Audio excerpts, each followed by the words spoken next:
자, 오늘은 열 처녀의 비유에 대해서 함께 말씀을 나누도록 하겠습니다. 지금 우리가 종료주일을 지나서 고난주간을 이렇게 지내고 있습니다. 그래서 우리가 주보에 실린 대로 성경 말씀을 그 예수님의 행적대로 묵상하면서 그렇게 예수님의 고난의 십자가의 길을 따라가 보는 그런 시간들을 우리가 매일 갖고 있는데, 오늘도 그 여정 속에서 오늘 우리에게 주시는 말씀 중에 한 비유를 가지고 함께 말씀을 나눠보려고 합니다. 이제 예수님께서 십자가에 달리기 이틀 전의 상황을 지금 우리가 읽어나가고 있습니다. 지금 예수님께서 십자가를 향해서 가고 계신데, 십자가에서 죽으신 이후에는 부활하시고 그리고 40일을 제자들과 함께 계실 거예요. 그런데 짧은 시간이죠. 그리고 이제 승천하시는 것이 예정되어 있습니다. 그런 상황에서 이제 짧은 시간만, 부활한 이후에 짧은 시간만 남아있는데 예수님께서 죽음 이전에 이제 제자들에게 가르쳐주고 싶은 것들이 많았을 거예요. 왜 그러냐면 제자들은 이제부터 고난의 길이요, 또 세상이 미워하는 길을 걸어가야만 하는 사람들이기 때문에 그래요. 그래서 승천하시고 이제 물론 성령께서 내려오시겠지만, 그러나 내가 옆에 있어주는 것과 좀 마음이 다르죠. 물론 성령께서 우리에게 함께 계셔서 시간과 공간의 제약 없이 우리의 마음속에서 우리를 다스리니까 예수님께서도 성령 하나님의 사역이 내가 여기 있는 것보다 낫다고 얘기를 하셨지만, 그러나 또 떠나는 예수님의 마음은 또 그렇지 않을 거예요. 그래서 너무 사랑하는 제자들을 놔두고 또 이 힘든 이 세상 속에서 고난과 미움의 길을 걸어가야 되는 이 제자들을 두고 가는 마음으로서는 정말 어떻게든 제자들에게 좋은 교훈을 줘서 이 시간들을 잘 견디고 천국에서 만날 것을 그렇게 다짐하는 그런 시간들을 계속 갖고 싶으셨을 거예요. 그래서 오늘 본문에서도 그런 마음이 고스란히 묻어납니다. 내가 다시 올 테니 그때까지 믿음을 잘 지키고 있어라. 그러면 내가 다시 와서 너희들의 모든 원한을 풀어주고 또 상을 주고, 그리고 나 있는 곳에 너희들을 다 불러드리겠다 라고 하는 그런 예수님의 그런 마음들이 이 비유들 속에 숨어 있는데, 오늘 그 예수님의 가르침 중에 한 비유를 우리가 함께 나눠보려고 해요. 자, 예수님이 다시 오시는 때까지 우리는 어떻게 이 세상 가운데 살아야 될까? 우리가 24장 3절 이하에 보면 이제 마지막 때에 어떤 징조가 있겠습니까? 라고 묻는 제자들을 향해서 예수님께서 쭉 이러한 징조가 나타나면 그러면 너희들 마지막 때인 줄 알아라. 그제야 끝이 올 것을 너희들이 알아라 라고 말씀하고 계신데, 그런데 이 말씀이 어폐가 있어요. 그래서 많은 사람들이 이 본문, 24장 본문을 읽은 다음에 어떤 징조가 지금 세상 속에 나타나고 있지? 그러면 예를 들어서 이 징조가 아니라고 생각하는 사람은 예수님이 오실 날이 훨씬 이제 많이 남았다라고 생각하겠죠. 아니면 지금 일어나고 있어 라고 생각하는 사람들은 이제 마지막 때를 준비하려고 할 거예요. 그런데 오늘 우리가 이 본문을 보면 대부분의 신학자들이 공감하는 내용이지만, 예수님께서 하시는 이 내용은 예수님이 죽으신 그 이후부터 계속해서 있어 왔다는 것을 우리가 알 수 있어요. 예수님이 죽고 난 이후에 거짓 선지자들, 거짓 예수들이 나타나서 얼마나 많은 사람들이 미혹했는지 몰라요. 그리고 난리와 난리의 소문이 언제 없었어요? 그렇게 물어보고 싶어요. 난리에 대한 소문이 언제 없었어요? 항상 있어 왔죠. 그리고 전쟁과 기근, 지진이 없었던 적이 있었나요? 오히려 예전에 막 흑사병으로 유럽의 인구가 절반이 죽었다 그러고 막 이럴 때도 예수님은 오시지 않았어요. 그리고 옛날에 로마 시대나 그 이후에 오히려 박해가 더 심했어요. 그 다음에 거짓 선지자도 항상 일어났죠. 그리고 불법이 성하고 사랑이 없습니다. 언제나 그래왔죠. 그렇죠? 그러니까 이 본문의 말씀을 예수님이 오시기 직전에 특별하게 나타나는 그런 징조라고 생각하면 말이 안 되죠. 지금 상황과. 그리고 만약에 이게 예수님께서 징조로 우리에게 주셨다면 우리는 어떤 마음을 품죠? 마치 이런 징조가 나타나면 그때부터 준비해도 되는 양 우리가 신앙생활 할 수 있어요. 기근과 박해, 사랑이 없어지고, 그리고 거짓 선지자들이 나타나고, 막 이런 것들이 나타나면, 이제서야, 야, 예수님 곧 오실 건가 보다. 야, 이제부터 신앙생활 열심히 하자. 오히려 신앙생활을 나태하게 할 수가 있다는 것이죠. 오늘 이 24장의 본문을 우리가 우리의 오늘 본문으로 끌고 가야 돼요. 깨어있으라. 언제 올지 모르니까 도둑처럼 내가 올 테니까 너희들은 깨어있으라. 그 말씀과 이 말씀을 빗대어 보면 어떻게 조화가 되냐면, 제가 방금 말씀드렸던 것처럼 예수님이 떠난 이후에 항상 2000년 동안 있어왔던 일이기 때문에 오히려 예수님의 이 경고를 들으면 오히려 더 근신하고 더 경건하게 더 깨어있는 삶을 살 수밖에 없다는 거예요. 이해가요? 이게 특별한 어떤 징조가 아니라 예수를 믿는 성도들에게 항상 닥치는 고난이에요. 지금이 말세라고 그러죠. 사람들이 생각할 때 인류의 역사가 쭉 있으면 이 부분을 말세라고 생각하는 경우가 있어요. 그런데 그렇게 보지 않아요. 성경에서는. 예수님이 오시고 떠난 그 이후부터 계속 말세예요. 그러니까 예수님이 떠나고 사도도 말세를 살았고 성경에 보면 사도 바울이 너희들 2000년 뒤에는까지는 예수님 안 오시니까 느긋하게 살아라 라고 얘기 안 하죠. 사도 바울은 자기가 죽기 전에 예수님이 오셨으면 하는 소망을 비춰요. 내가 살아있는 채로 예수님을 만나고 싶다는 그런 걸 비춰요. 그만큼 이 사도 바울은 말세의 삶을 살아간 거거든요. 2000년 뒤에 살고 있는 우리들도 똑같이 말세를 살고 있어요. 그리고 설령 2000년 동안 예수님이 안 와서 4000 몇 년을 누군가가 살고 있다면 우리의 인류가 그때도 똑같이 말세를 살고 있는 거예요. 예수님 떠난 이후부터 지금까지 쭉 말세예요. 왜 이 말씀을 하냐면 그래야 우리가 오늘 본문 말씀에 깨어있으라라는 말이 우리의 마음 가운데 박힐 수가 있는 거예요. 많은 사람들이 말세의 징조들을 막 찾으려고 그래요. 왜요? 마음이 죄악되니까 그래요. 항상 말세를 준비하는 삶은 굳이 말세에 의식하지 않아도 돼요. 왜? 스피노자가 그런 말 했죠. 난 내일 지구가 멸망할지라도 오늘 한 그루의 사과나무를 심겠다. 달라진 인생이 없는 거예요. 왜? 항상 부지런하게 사과나무를 심던 사람이었다면, 항상 씨앗을, 묘목을 심던 사람이었다면 그냥 계속 심어가면 돼요. 그게 오시는 하나님께서 기뻐하시는 모습이니까, 오시는 예수님께서 기뻐하시는 모습이니까, 항상 말씀 묵상하고 기도하고 전도하고 경건하게 생활했던 사람들은 내일 예수님이 온다 그래도 오늘 별로 할 게 없어요. 왜? 항상 나는 그렇게 살아왔거든. 예수님 내일 오시면 뭐 할 일 있어요? 나는 오늘도 똑같이 기도하고 들어가서 잘 거예요. 그래서 오늘 우리가 이 본문 속에서 깨어있으라라는 말을 우리가 들어야 된다는 거예요. 자, 왜 깨어있어야 되는지 이제 오늘 본문에 그 이유가 나타나요. 말세에 대한 이해를 우리가 했다면, 자, 예수님께서 이제 승천하시기 전에, 이제 고난을 당하시기 전에 제자들을 향해서 너희들 꼭 깨어있어라라고 말씀하시는데 그 깨어있어야만 하는 두 가지 이유가 오늘 본문 속에서 우리에게 나타나고 있어요. 첫 번째 이유는 뭐냐면 구원을 위해서 그 어떤 것도 나눌 수 없는 거예요. 어떤 것도 나눌 수가 없다는 거예요. 오늘 본문을 한번 볼까요? 우리 8절을 한번 볼게요. 미련한 자들이 슬기 있는 자들에게 이르되 우리 등불이 꺼져가니 너희 기름을 좀 나눠달라 하거늘. 자, 미련한 5 여자들이 나눠달라는 거예요. 근데 9절에서 뭐라 그래요? 슬기 있는 자들이 대답하여 이르되 우리와 너희가 쓰기에 다 부족할까 하노니 차라리 파는 자들에게 가서 너희 쓸 것을 사라 하니. 오늘 예수님께서 이 비유를 하신 이유가 뭐예요? 슬기 있는 여자들 5이 부드럽게 얘기를 했다고 해서 조금 더 사정하면 좀 받을 수 있지 않을까? 이런 생각을 하면 안 돼요. 결론은 뭐예요? 미련한 자들은 못 받은 거예요. 나눠받지 못한 거예요. 우리가 주님이 오셨을 때 이 기름을 준비하지 않으면 결코 예수님이 오신 이후에 부랴부랴 남의 거를 가져다가 내가 쓸 수 없다는 거예요. 내가 준비하지 않으면 그냥 기름 없는 채로 예수님을 맞이해야 된다는 거예요. 누구의 것도 구원을 위해서 나눠 가질 수 없다는 거예요. 그러니까 어때요?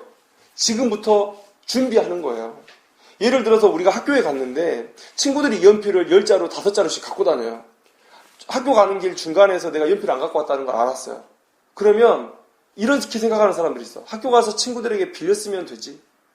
그렇죠? 근데 오늘 예수님은 그 생각 자체를 꺾어 놓으시는 거예요. 네 거 없으면 못 쓴다는 거예요.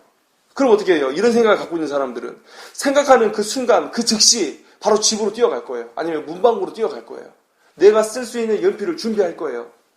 예수님이 오신 이후에는 불가능해요. 수업이 시작하고 종이 친 이후에는 불가능하단 말이에요. 우리 예수님께서 이 비유를 통해서 우리에게 주시는 교훈은 뭐냐면 절대 나누어 가질 수가 없다라는 거예요. 신명기 24장 16절 말씀에 이렇게 말씀하고 있어요. 각 사람은 자기 죄로 말미암아 죽임을 당할 것이니라. 이 말씀은 곧 뭐죠? 반대로 얘기하면 악한 자는 자기의 죄로 인해서 죽지만 선한 자는 그들의 의로 말미암아 살아요. 그들의 믿음으로 말미암아 살아요. 각 사람은 자기가 가지고 있는 그것으로 평가를 받고 삶과 죽음이 나눠진다는 거예요. 남의 것을 내가 얻어가질 수 없어요. 연옥은 성경에 있지가 않아요. 남의 것을 통해서 이 사람을 살릴 수 있다는 교리가 연옥교리예요. 근데 오늘 본문에서 예수님께서 뭐라고 하셔요? 예수님이 오신 이후에, 신랑이 온 이후에 너희들이 나눠 가지려고 해도 나눠 가질 수 있는 것이 아니라는 거예요.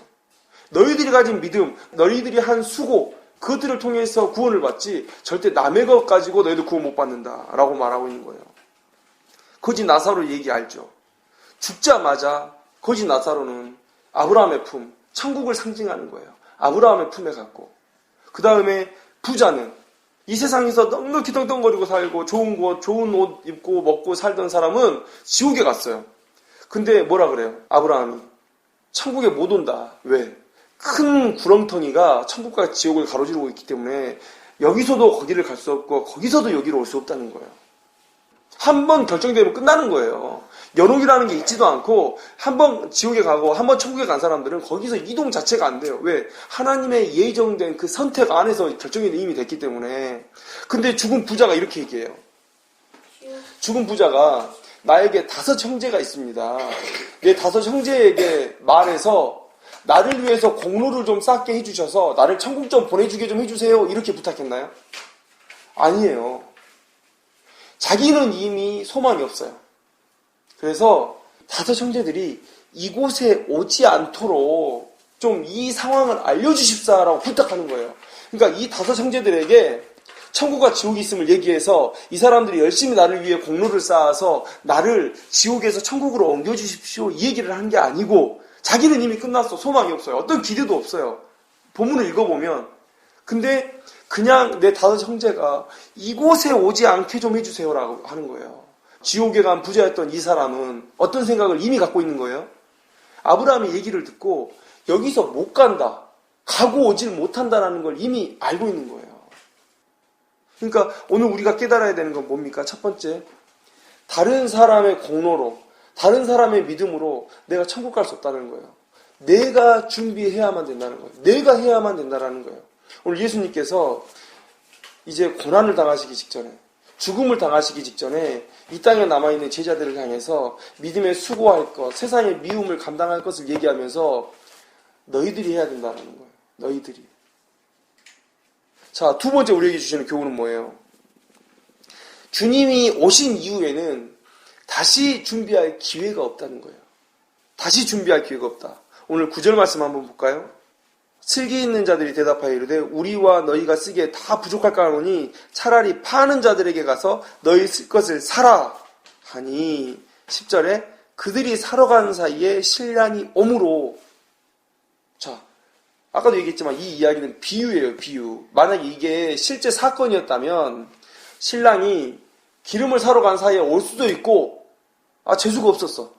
그런데 우리가 사온 뒤에 올 수도 있잖아요 라고 생각할 수도 있을 거예요. 이게 만약에 실제 사건이었다면. 그런데 오늘 예수님은 비유예요. 명백히 이럴 거다고 우리에게 단정지어서 얘기하시는 거예요. 오늘 이 미련한 5 여자가 기름을 준비하지 못해서 지금 나눠 쓸 것도 거절당하고 기름을 사러 갔는데 하필이면 그때 예수님께서 찾아오셨다는 거예요. 예수님께서 이것은 예수님의 재림 때의 비밀을 우리에게 알려주시는 거예요. 뭐예요? 지금 준비되지 않은 사람은 앞으로도 준비할 가능성이 없다는 거예요. 이게 마지막 심판의 무서운 점이죠. 자, 우리가 아까 24장 말씀을 읽었죠. 이런 난리와 난리, 또 박해, 사랑이 없는 것들, 거짓 선지자가 나오는 것들, 이런 모든 일들이 예수님이 가신 이후부터 지금까지 2000년 동안 항상 있어 왔어요. 우리에게 말세의 어떤 증거를 찾아라 이렇게 주신 말씀이 아니고 이때부터 지금까지 계속 있었어요. 그걸 아는 사람은 어때요? 오늘 깨어있으라는 말이 내 마음 가운데 확 박히는 거죠. 그래, 2000년 동안 계속 있어왔던 이 사건, 이것들을 볼 때 우리는 매일 매 순간 깨어있지 않으면 예수님이 언제 오실지 모르기 때문에 우리는 예수님을 맞이하지 못할 수 있어. 준비되지 못한 모습으로 예수님을 만날 수 있어. 이것을 아는 거예요. 신앙인이라면. 믿음이 없는 사람은 이렇게 생각하죠. 말세의 징조들을 찾아야 되겠다. 근데 신앙이 있는 사람, 예수님의 말씀을 진짜 제대로 받은 사람은 분별할 수 없다고 말씀하시는 거구나. 그러면 뭡니까? 날마다 준비하고 있으라는 거예요. 날마다. 그러니까 어떻게 돼요? 지금 내가 준비가 안 돼 있다. 그런데 문제는 지금 예수님이 오실 가능성도 있다는 거예요. 오늘 미련한 5 여자가 예수님이 하필이면 자기가 기름 사러 갔을 때 오신 것처럼 지금 내가 준비되어 있지 않으면 언제 오실지 도둑같이 오실 예수님께서 지금이라도 내게 딱 내려오셨다는 말이에요. 그런데 만약에 내가 그때 믿음이 준비되어 있지 않아요. 내가 하나님 앞에 내 달란트를 온전히 사용하지 못했어요. 그때 예수님께서 오시면 어떡해요? 오실 수 있다고 지금 오늘 본문은 우리에게 얘기하고 계시는 거예요. 그런데 오시면 어떡해? 아이고 예수님 잠시만 기다려주세요. 제가 조금 더 일을 할 테니까 내려오셔서 조금만 여기 앉아 계세요. 이럴 수가 없다는 거예요. 오늘 이 미련한 5 여자 어떻게 됐죠? 이 여자에게는 사명이 있었어요. 어떤 사명입니까? 동구밭까지 나가서 신랑이 올 때 그 신랑이 오는 길을 비춰서 안전하게 혼인잔치까지 올 수 있도록. 그리고 우리가 당신들을 보내는 것은 이 신랑을 엄청나게 우리가 환영하고 있다, 환대하고 있다는 것을 보여주는, 당신들은 우리의 사절이나 마찬가지다. 가서 그 직분을 다 해달라. 그러면 당신들은 우리 혼인잔치에서 아주 귀한 대접을 받고 그 잔치에 동참할 수 있을 것이다. 그런 사명을 주고 지금 보낸 거예요. 근데 그걸 못했죠. 그러면 어떻게 해요? 혼주는 당신은 자격이 없다. 들어올 자격이 없다라고 내보내버리는 거예요. 왜요? 10명이 가서 성대하게 이 귀한 사위를 맞이하고 싶었는데, 이 귀한 신랑을 맞이하고 싶었는데 그게 안 된 거잖아요. 얼마나 혼주 입장에서는 화가 나겠어요. 우리도 똑같이 예수님 앞에 사명을 받았죠. 예수님이 오시는 길을 준비하는 그런 사람이에요. 세례 요한과 같이 예수님이 오시는 길을 평탄케 하는 그런 사명을 맡아서 우리가 지금 살아가고 있는데, 우리가 그 맞을 준비를 못했어요. 맞을 준비를 못했다는 건 뭐예요? 예수님의 비유 속에서 많은 우리에게 재능들을 주셨는데, 물질들을 주셨는데, 시간을 주셨는데, 건강을 주셨는데, 그것들을 다 나를 위해서만 사용하고 주를 향해서는 너무나 나태하게 우리가 살아왔다면, 그러면 언제 오실 수 있는 예수님께서 지금 이 순간에도 이 자리에 오실 수 있는데, 그러면 우리가 우리의 이 나태함을, 우리의 이 믿음 없음을 만회할 수 있는 2번의 기회를 절대 가질 수 없다는 거예요. 아까도 얘기했지만 진정 예수님을 위하는, 정말 예수님께 헌신된 사람이라면 오늘 본문을 보면서 말세의 징조를 찾으려고 하지 않아요. 2000년부터 지금까지 계속 말세였고, 내가 살아가는 모든 인생은 다 말세예요. 그리고 예수님이 오시기 전까지 그 초림과 재림 사이에 있었던 모든 시간들은 다 말세로 알고 살아가는 거예요. 그러면 내가 지금 내 삶에 있어서 소홀할 수 있어요? 내가 조금 더 나중에 믿음 갖겠다고 얘기할 수 있어요? 그게 안 되는 거죠. 예수님께서 오늘 우리에게 이런 교훈을 주고 계신다라는 거예요. 예수님은 오늘 2절 말씀에 그 중에 5은 미련하다 이렇게 말씀하시면서 이 세상에서도 참 미련한 사람이 많다라고 말씀하시는 것을 우리가 본문 속에서 볼 수 있는 거예요. 주님이 오시지 않을 것으로 알고, 혹은 벌써 오시겠나 하는 마음으로 살아가는 사람이 많다는 거예요. 그래서 이런 생각으로 지금 믿음에서 벗어난, 헌신하지 못한 삶을 사는 사람들은 미련한 사람들이죠. 눈앞에 있는 것을 쫓아서 영혼을 놓치고 사는 사람이에요. 죄의 억압 아래 묶여서 예수님께서 해방을 선포하시는데도 거기에 대해서 반응하지 못하는 거예요. 우리가 국 끓이는 이 솥보다 훨씬 뜨거운 곳에서 내가 영혼을 살겠다라고 작정하고 지금 살아가는 사람들 아니에요? 다시 기회를 못 얻을 거예요. 오늘 이 5명의 슬기로운 처녀들과 같이 오늘 이 시간 우리도 주님이 오셨다는 소식을 듣고 버선발로 동구 밖으로 뛰어나가는 그런 인생, 매일이 그런 인생이 됐으면 좋겠어요. 너무 기대하니까 예수님 오신 것처럼 그냥 계속 기대하고 기다리고 오셔야 된다, 막 그런 마음, 그죠?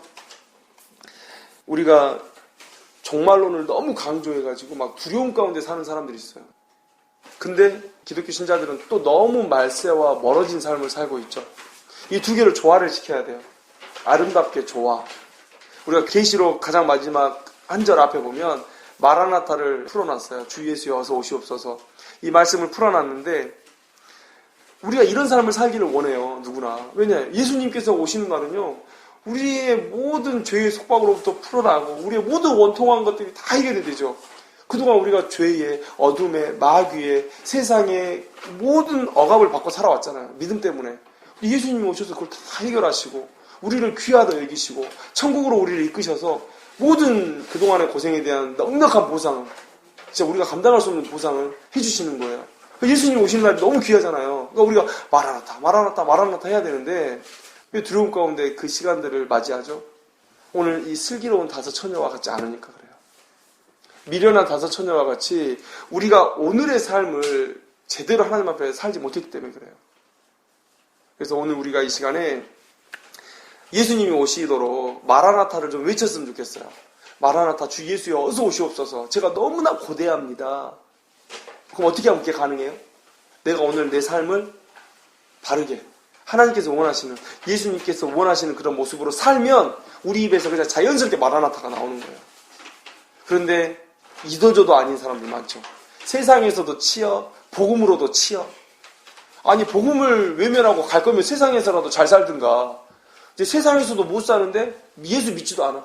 그럼 바보 같은 인생을 살다가 나중에 여기서도 소름당하고 예수님 앞에서 소름당하고 그런 사람은 살면 안 되잖아요.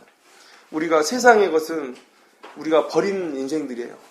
이제 믿음 안에서 열심히 달려가면서 우리가 날마다 우리 삶 가운데서 마라나타를 외칠 수 있는 그런 귀한 삶이 되기를 원합니다. 오늘 예수님께서 오늘 본문을 통해서 우리에게 그런 말씀을 주시는 거예요. 슬기로운 다섯 처녀와 같이 너희들 내가 오면 그 어떤 것도 다른 사람과 나눌 수 없다. 그리고 두 번의 기회가 없다. 항상 오늘이 내가 오는 그 날인 것처럼 알고 살아라. 라고 하시는 말씀을 오늘 우리가 기억하고 그렇게 신앙하면서 사는 우리들이 되었으면 좋겠습니다. 기도하겠습니다.